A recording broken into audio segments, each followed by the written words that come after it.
तर माजी सनदी अधिकारी राधेश्याम मोपलवारांवरून रोहित पवारांचा सरकारवरती हल्लाबोल बघायला मिळतोय। माजी सनदी अधिकारी राधेश्याम मोपलवारांची 3000 कोटींची संपत्ती कशी?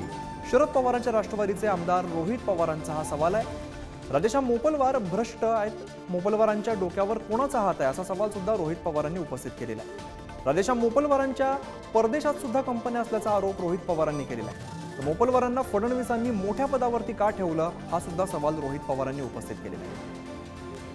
यूएस मध्ये पण त्यांच्या कंपन्या आहेत आणि मालमत्ता ही काही छोटी नाही, ही 3-3 हजार कोटीची मालमत्ता आहे। सगळे डॉक्युमेंट्स त्या ठिकाणी दिलेले आहेत। अशा परिस्थितीमध्ये त्यांना जर कोणाचीच भीती वाटत नसेल तर नक्कीच कोणाचा तरी वरदास्त अशा मोठ्या अधिकाऱ्याच्या डोक्यावर असल्याशिवाय होणार नाही। फक्त एकच आहे की आजपर्यंत हा मुद्दा लोकांपर्यंत का आला नाही, न विरोधकांनी मांडला, न कुणी त्यांच्यावर कारवाई केली, न त्याची शहानिशा केली।